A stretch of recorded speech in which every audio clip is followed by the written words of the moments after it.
Yeah.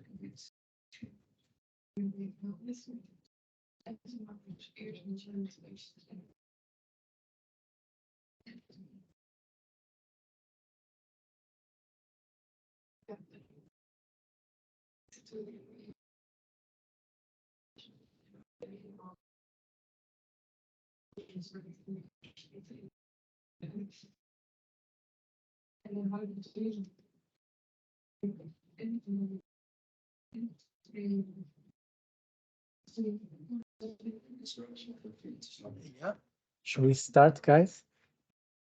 Let's start this workshop. Hey, everyone. I'm Carlo De Gaetano. Thank you for being here. And I work as a designer and researcher at the Visual Methodologies Collective here at the university.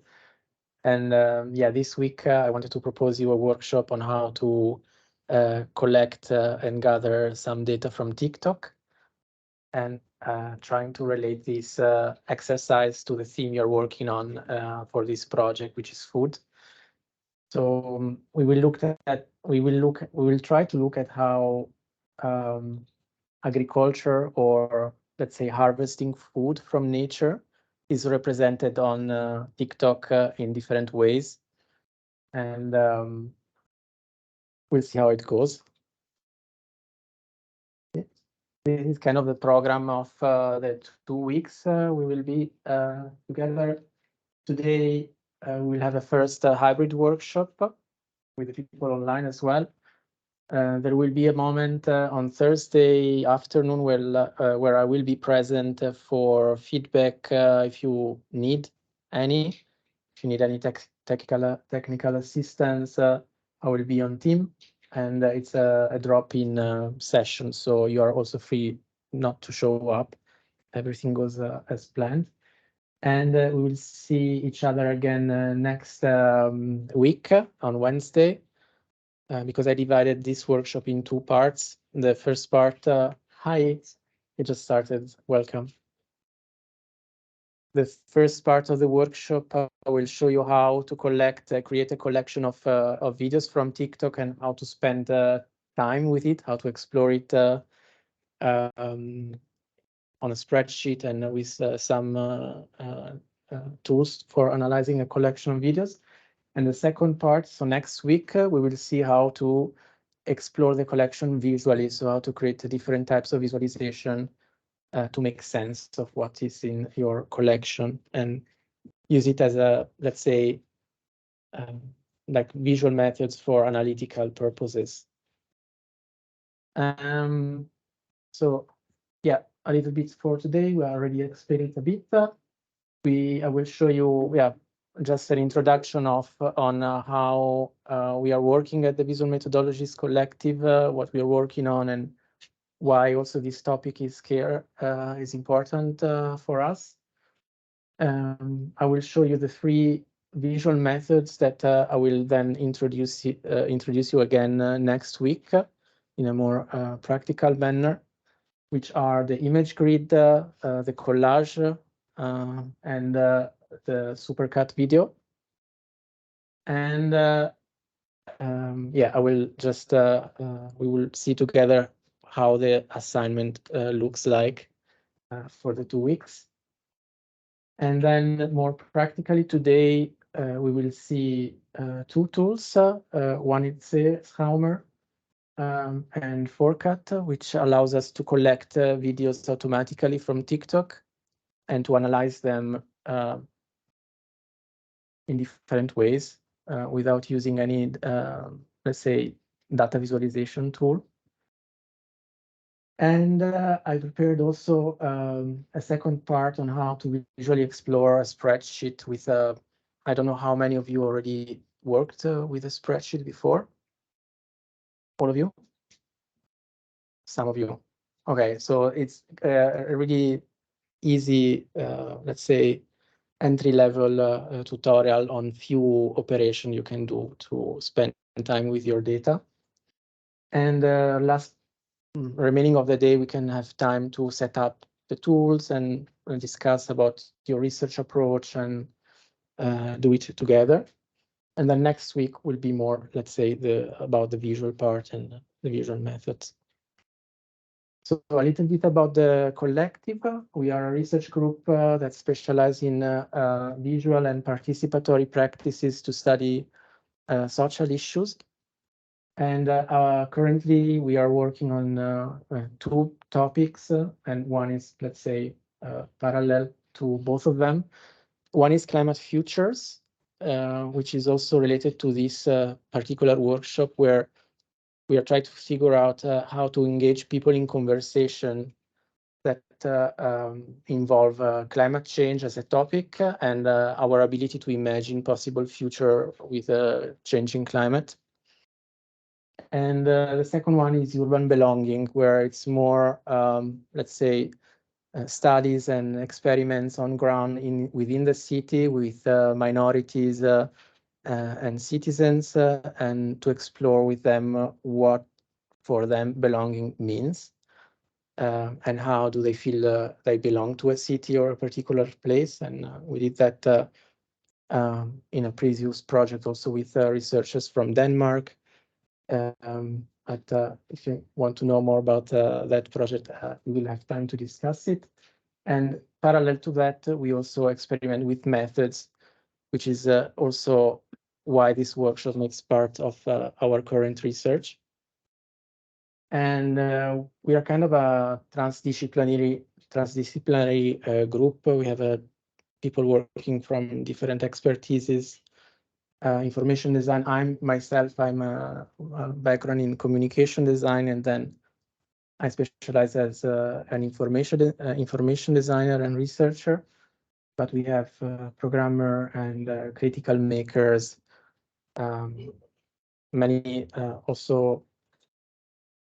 Should we close the door?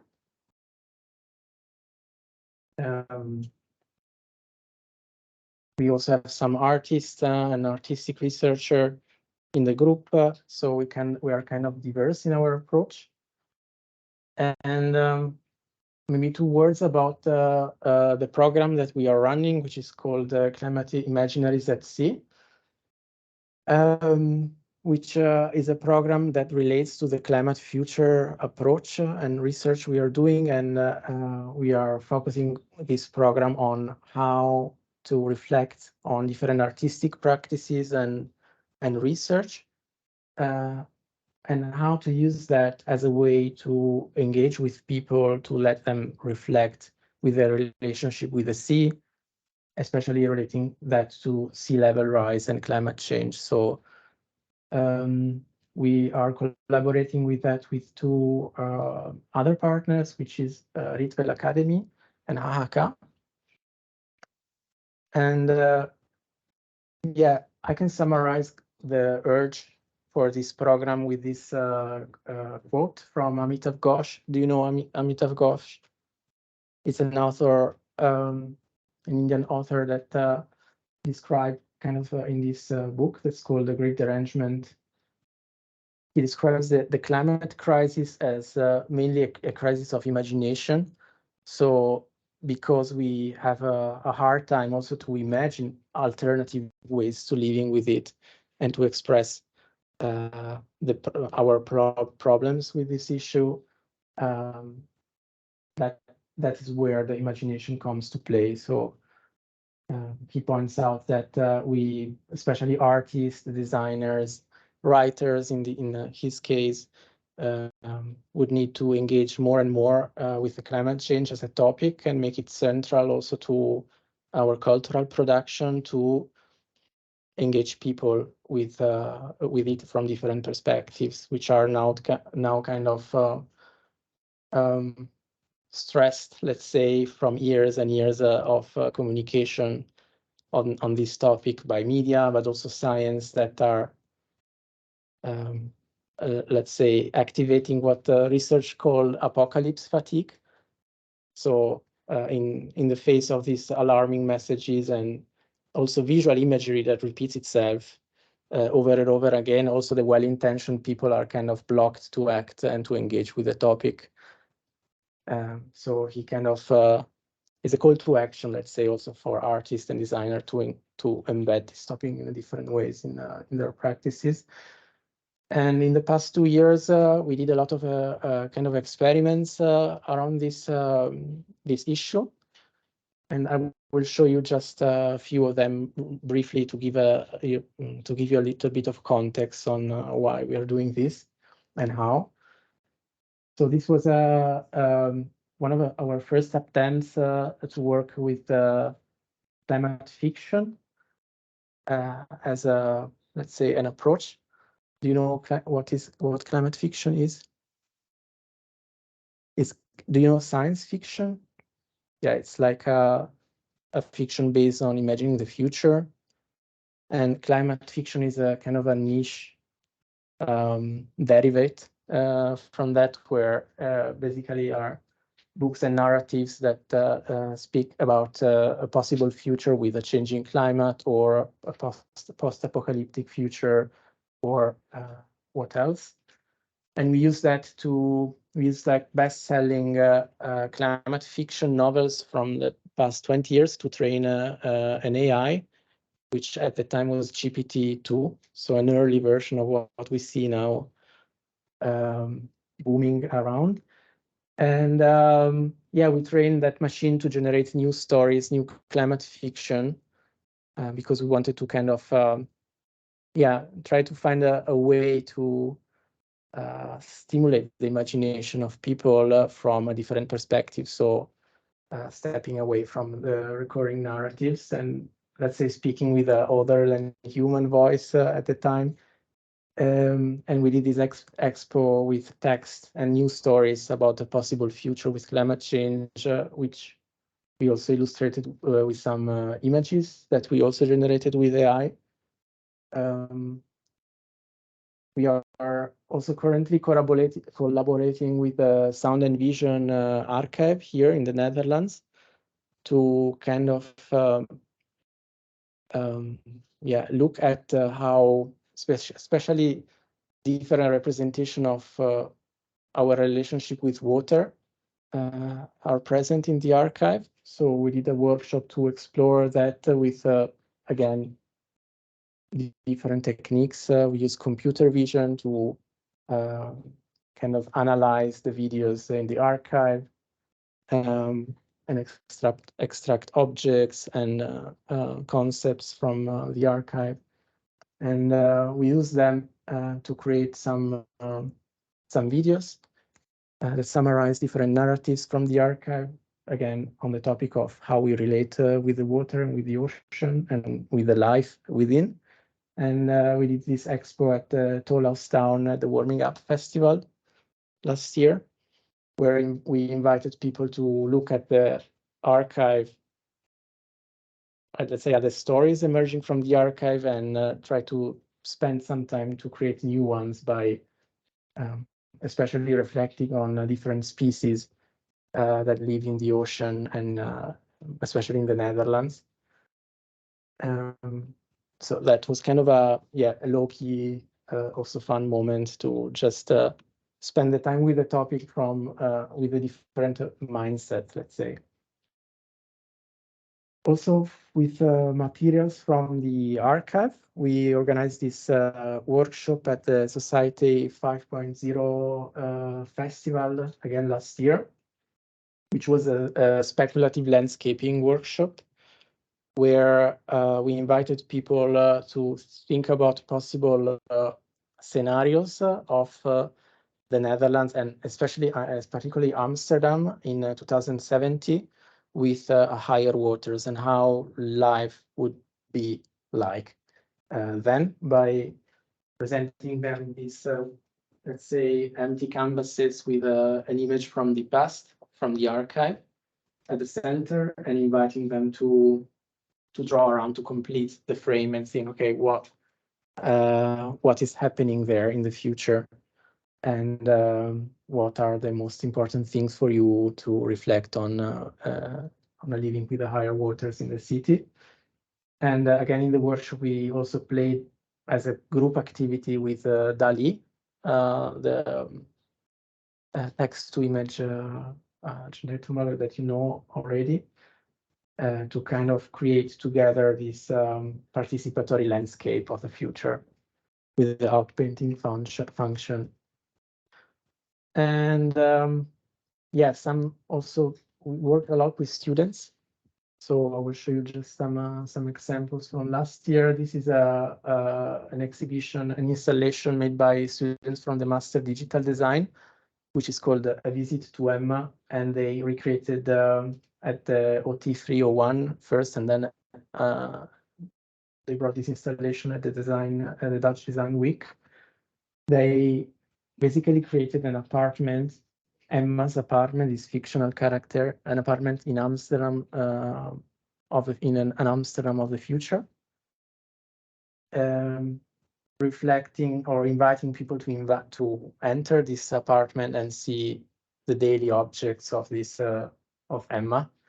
So how she makes food, how she reads the news, how she lives basically in a, let's say, flooded city, or a city dealing with higher waters.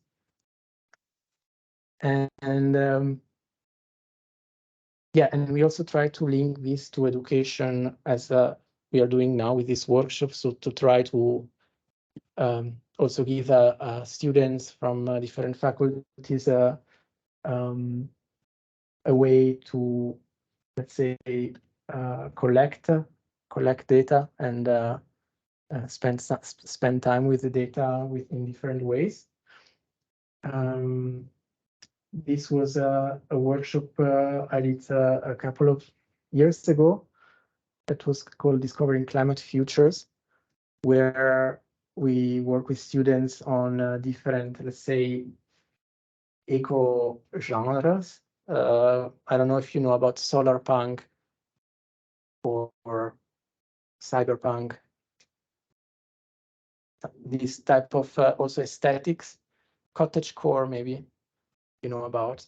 So there are different kind of aesthetics that perform on social media or other spaces that are very visual, that links the visuality also to the concept of nature and how to relate with that in different ways.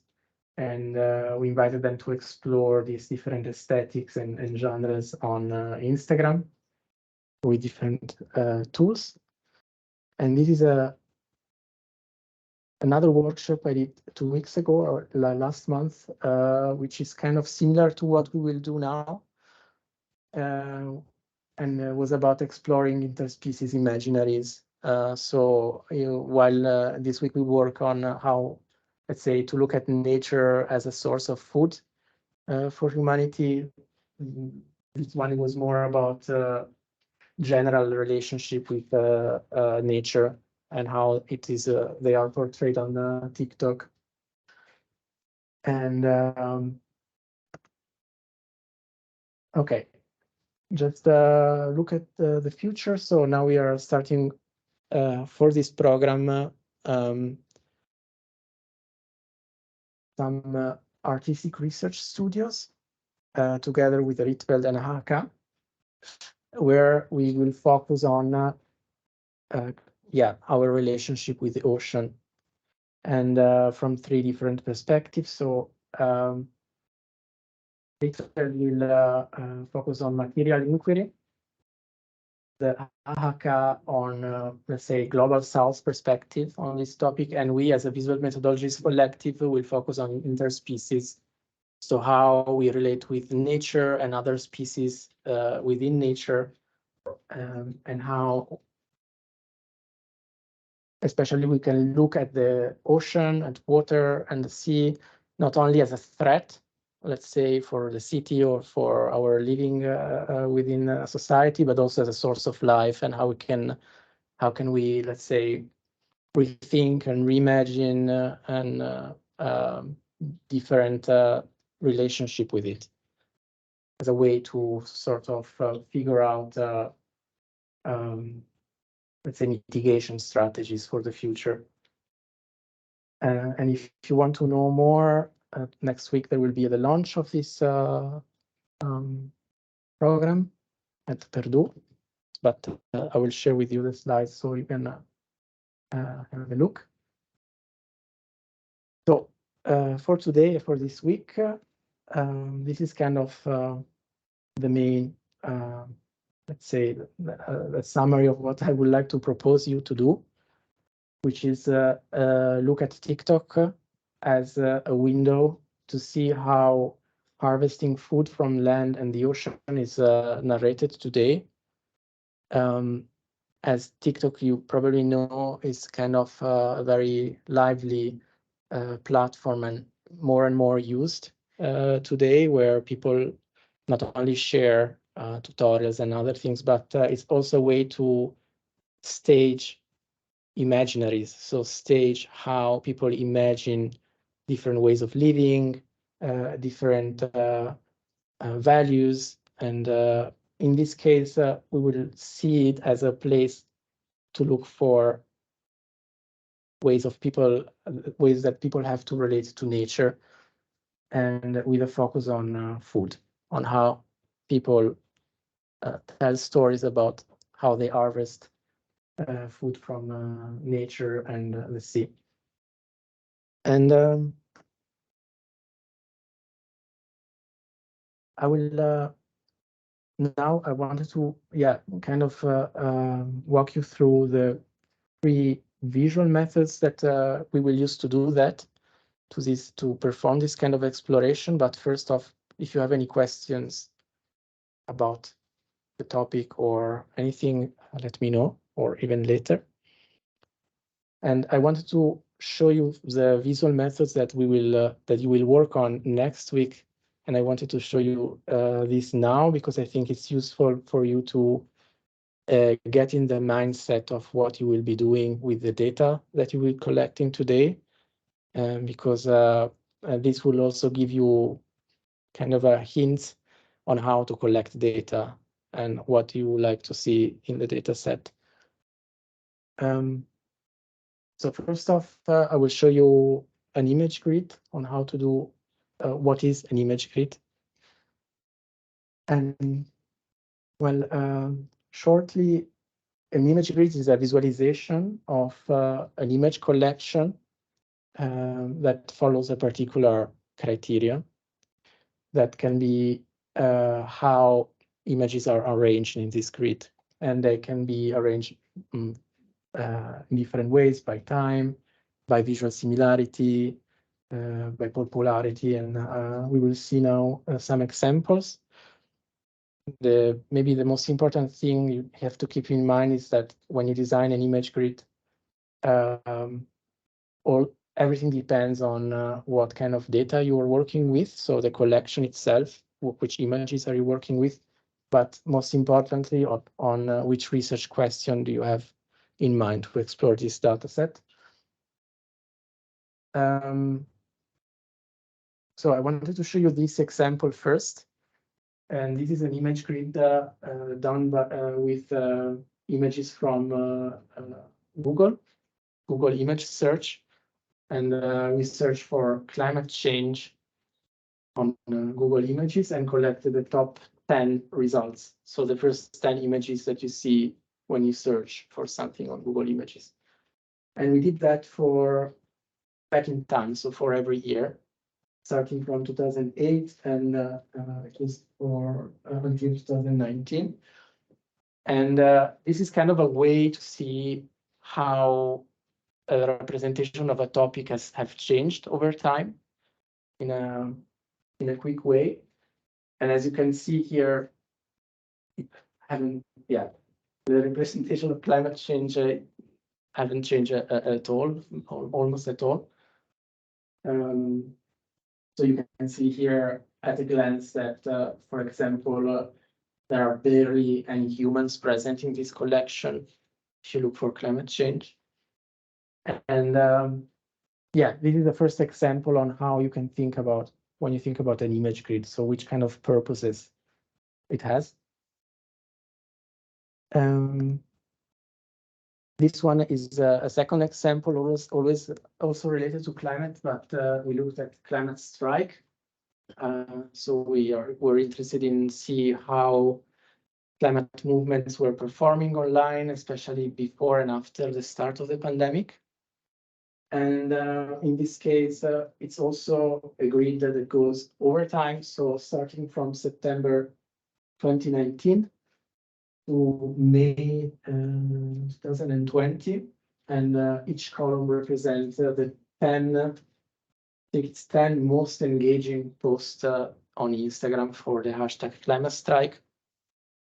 And here you see in red the number of likes for this post. So also kind of, this is a way to see which content is most engaging over time for a specific topic. In this case, of course, you see Greta a lot.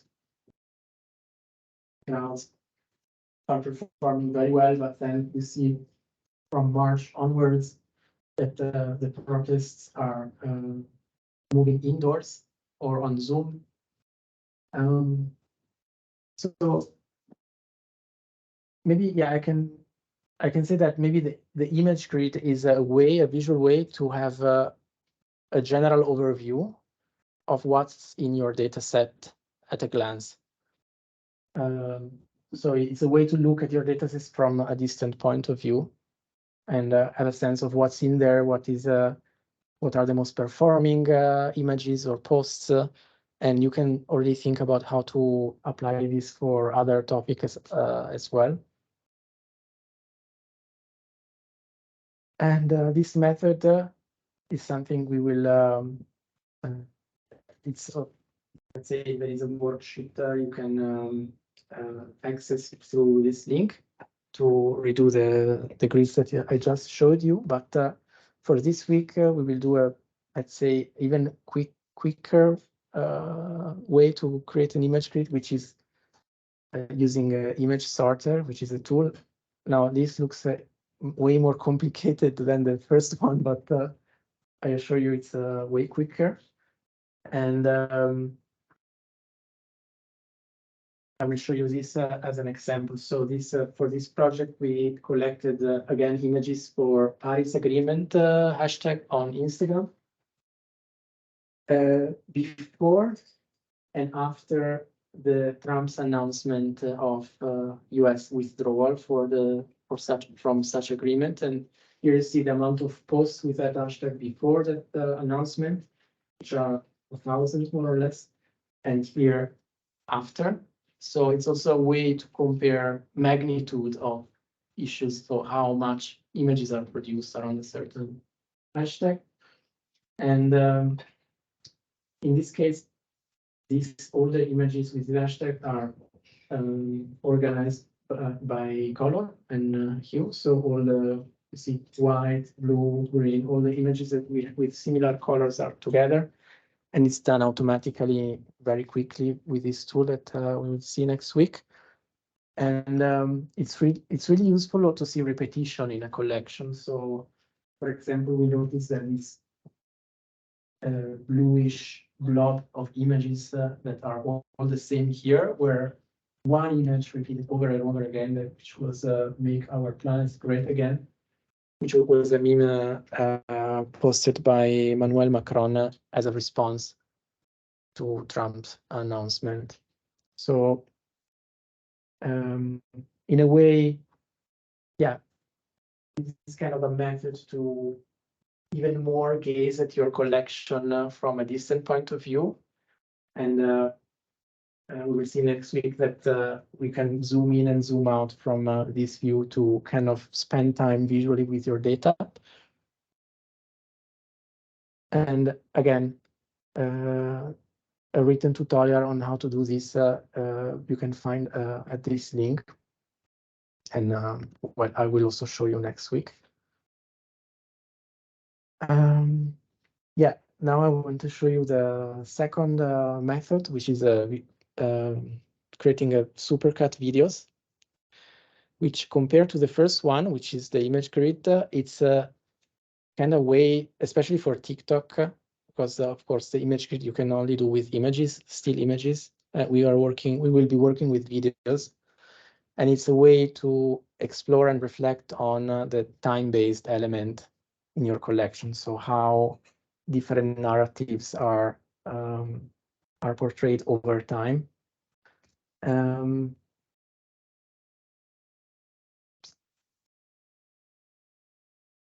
So do you know what a supercut is? Any of you? It's a, you know, a bit. Sorry? I can check if you paid attention.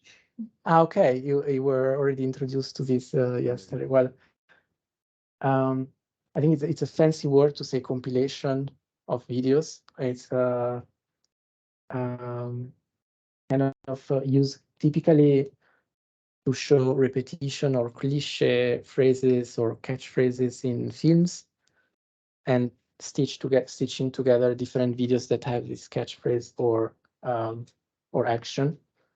And I give you 3 examples that we can see now. One is the first one is a supercut about how people travel in Wes Anderson movies.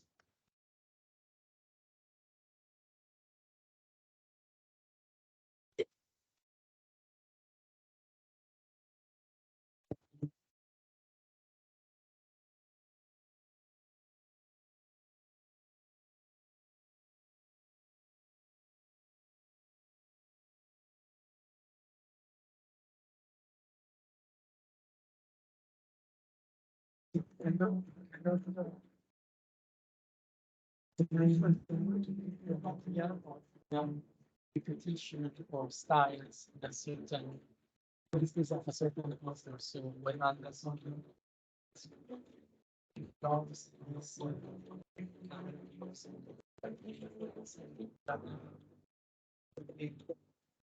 kind of a visualization, a data visualization. So you find pattern in the video collection, which is the Wes Anderson movies. You find how this repetition comes about, and then you stitch together pieces of movies to create a video like this to express this pattern and to show this pattern. And you can do that with different things, like, for example, objects and how would look like in the Studio Ghibli movies.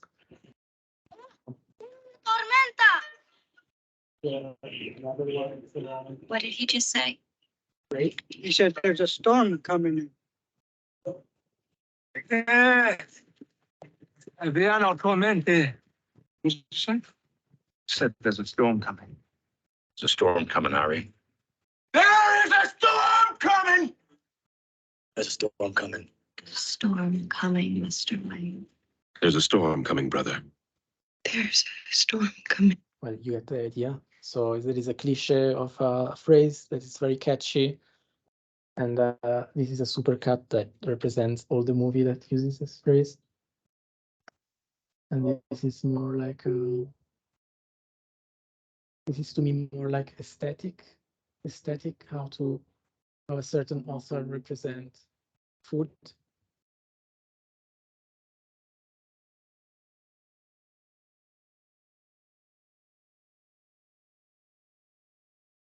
So you can keep as well from the style, colors, shapes, expressions, things represented.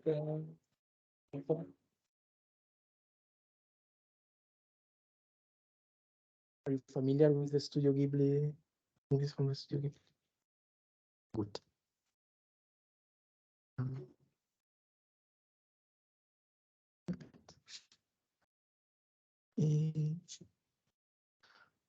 And I wanted to show you how this technique can be used as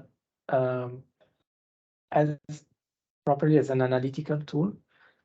And yeah, this group of students from Politecnico di Milano used it as a way to analyze car commercial, especially how car commercial use greenwashing techniques in their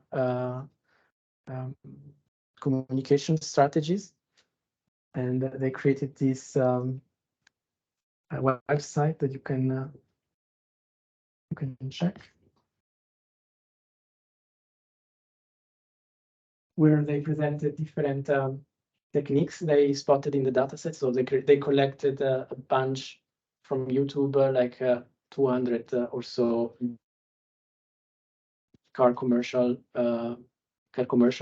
from different brands, and then they analyzed them one by one, and then extracted from this commercial these topics, let's say these patterns. One of them is how pristine environments are used in commercial as a way to communicate the brand identity.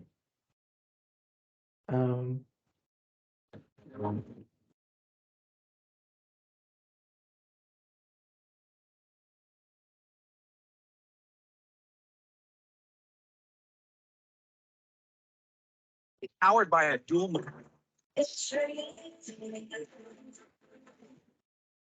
What about?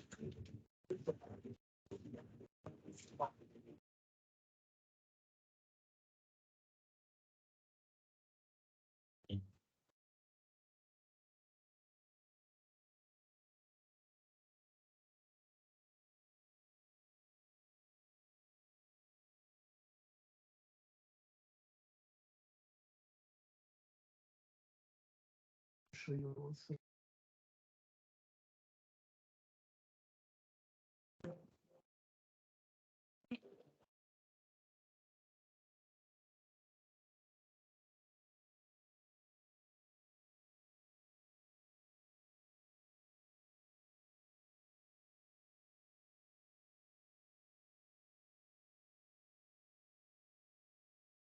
How cars in the commercial were related to green lifestyles.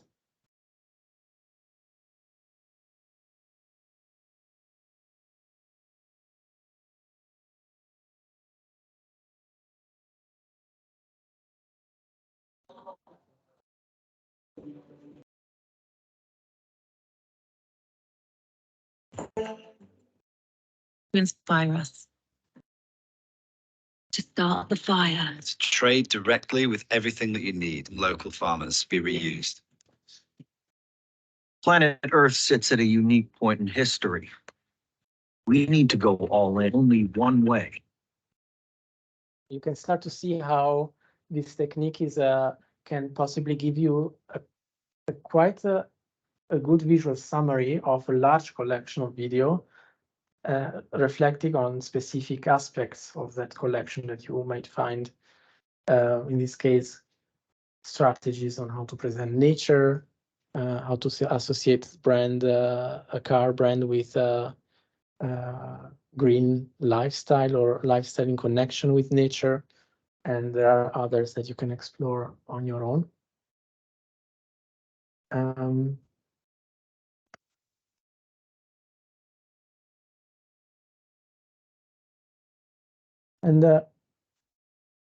Yeah, so that is the second method that I would like to explore with you. And like if you think about the image grid that we see before as a way to start familiarizing with your dataset from a distant point of view, this is more something you can do when you have spent some time with the videos in your collection and you know what you're looking for. And then this is more like a step in, like you zoom in the collection and see, there are these narratives I would like to focus on, or that I encounter in this data set that are interesting to show. Let's cut the videos and create a collection to prove that, to explore that. And we will see how to do this next week, but it's pretty easy. Technically, it's pretty easy. You can do it with any tool, and you can be creative with it. Like you can focus on objects in your collection or actions, or since we are working with TikTok, you can also focus on music, for example, like how different relationships with nature are presented on TikTok with which kind of background or acoustic background. And let's say the third method I would like to show you, which is kind of a combination of the distant point of view and the close reading, is the collage. Are you familiar with collage anyway? It's kind of a broad term to define, well, firstly, a piece of art made by sticking different things together, not only images or photographs, but also materials and paint or fabric and so on. But you can basically consider it as a combination of different things. And I will just show you a couple of projects where we use collage, or we try to use it as a method, as a visual method. And the first one is a project called Rising Ocean. It's a project that we did during a summer school at the Digital Methods Initiative at UVA, where we mapped, let's say, different representation of sea level rise on social media.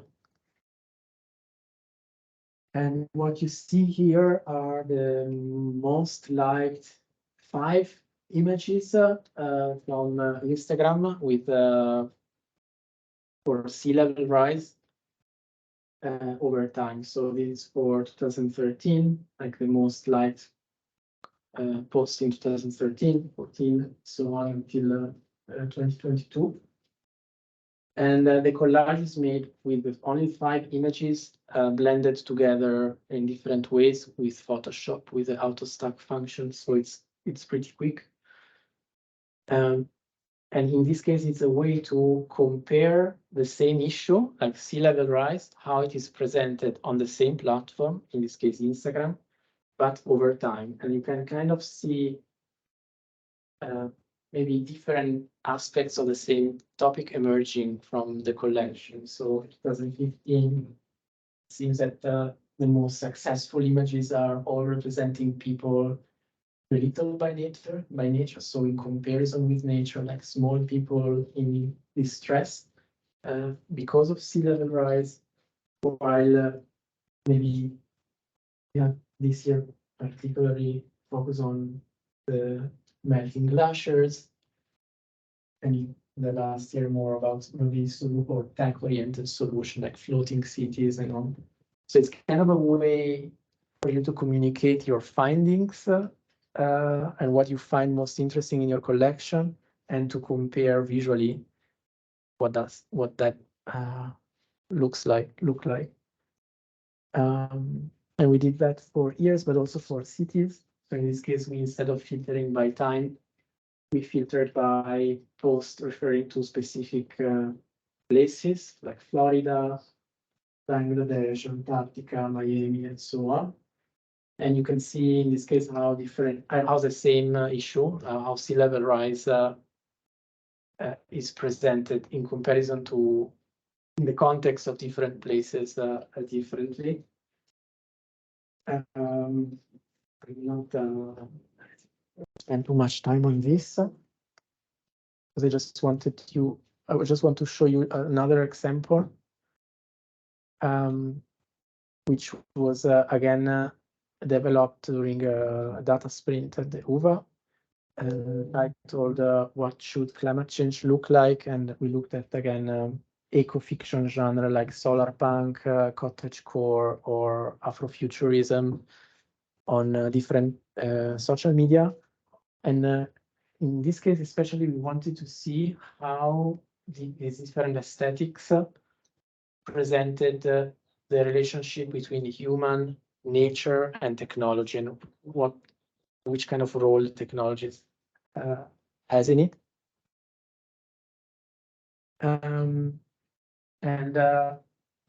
this is a bit more, let's say, complex as a collage, or more structure. It's not complex, but you can see here that we use this kind of shape, the triangle, that represent the 3 things we were interested about, which were nature, technology, and people. And we use that as a frame to place especially selected images from the collection or emblematic images that represented these three concepts. We did that for genres, like this here, solar punk. And if you're not familiar with the genre is a kind of an aesthetic that present a future where technology and nature merged together in a positive way. So it's kind of a positive tech-based future where people actually manage to live with climate change and to reestablish, let's say, balance with nature through technology. But you can still see that the same aesthetic is presented differently through between platforms. So also collage, this type of collages can be a way to compare either the same topic on different platforms or different topics, or as we see before, different years. We did also that for cottagecore, and yeah, just to basically show you how to read this, you can see that for cottagecore on Tumblr, we didn't find any images that show technology, while on TikTok we found kind of these cottagecore worlds built on Minecraft. So it's kind of a super weird combination between oh, I want to escape the city and live in the nature as 200 years ago, but I show you this digital video game world to convey this aesthetic. Yeah, so to summarize, for these 2 weeks, we will work with these 3 methods. And I kind of give you some questions that can guide you in your research. So you will look at TikTok and see how the act of gathering food from nature is presented there, and you will be free to choose however you want to do this. But maybe you can like focus on this, let's say, angles as well. So kind of see which kind of interspecies relationship are present in your collection. So how people relate to nature or to plants, but also other animals in their videos. Is there any kind of mention of climate change or related issues? Which kind of language, visual language, which kind of settings you can find, objects. But also you can think about when you look at your collection, what is not present that you expect to be. So these are some of the questions you might ask, and as an outputs, yeah, I thought that maybe, well, most importantly, you can start with your research question. So which kind of question do you have when looking at TikTok? Because agriculture and aquaculture or harvesting food is very vast. I can give you some examples of subtopics later on how you can approach this. Then your analytical framework. So how do you decide to look at your collection? In the previous example with the collage, I showed you that, for example, in our case, we focus on how technology, nature, and humans are represented in the collection, but you can choose your own style. For example, last week, students, one group worked with music. So which kind of music and vibe were associated with different animals in the ocean or different ecosystems. And then the 3 outputs would be an annotated image grid. a collage, which kind of describe what you have found in your collection, and one or more supercut videos that kind of explore more on a time-based, with a time-based approach, some of the interesting or recurring themes that you found in your collection.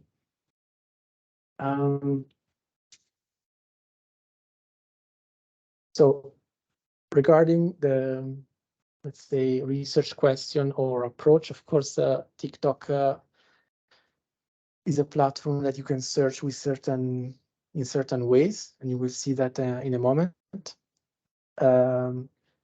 But you may want to start by thinking, okay, which things I'm most interested with. So, for example, maybe you can focus on. You see, I don't have any particular angles I want to explore. I will just want to see what TikTok gives back to me when I search for agriculture as a general term. So what is agriculture or aquaculture in on TikTok? But you can maybe focus on maybe particular environments like the deep sea fishing or specific techniques of harvesting food. Maybe you are interested in specific species like oyster farming, whaling, or algae, or you can think about how this topic is represented within a city, like there is a lot about urban gardening or urban agriculture, vertical agriculture, and so on. Since we have an international class as well, I invite people also to think about their cultural perspectives and how to look for that on TikTok. Well, you can go on and on, but this is kind of just an overview of angles or approaches you might want to take when thinking about how to start. Of course, you can relate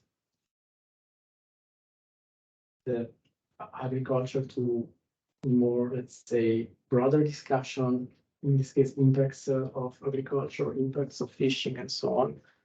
So using that kind of word to query TikTok immediately gives you a different angle on the kind of material you might find online. And yeah, the idea is to collect 500 videos, around 500, it can be a little bit less. I won't go over 500. And I will show you how to do automatically in a bit after the break. It's not a lot of work, so you don't need to do it by hand. Yeah, but again, I wanted to stress the importance for this exercise to have an analytical framework in mind. So once you decided how to collect or which, say, which question you have in mind and how to collect data from TikTok, you also need to define a way on how to look at the data set. And again, this is just a few examples on how to do it. You can maybe focus on emotions, like, okay, I have my collection, and I want to see how many videos in my collection are about, a positive relationship with nature. How many of them are about more like a critical or maybe represent fear of something we are losing or damage nature by agriculture and so on. You can also maybe focus on the tone of voice of the video, like are the videos informative, like is it news, is it ironic or fun, is it sincere, and so on. You can focus on music or even settings. So I gave you a few examples. You can also focus on the new countries. or compare different countries. This is kind of up to you, but it's really important, and this kind of framework will guide also your visualization. So that's really important. So this is a lot of information for now, but let it sink in.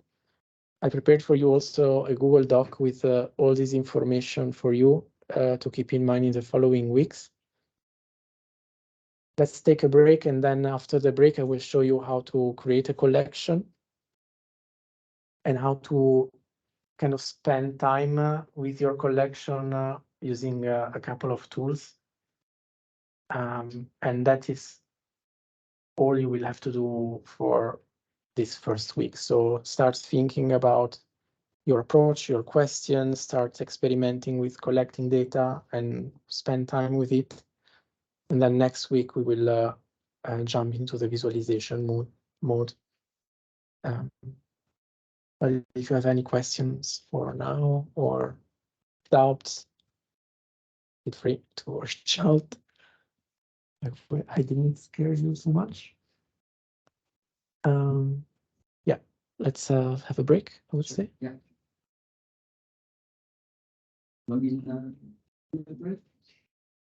I don't know, like 10 minutes. All right. Then let's have a 10 minutes break. I'll pause the recording as well and then start again.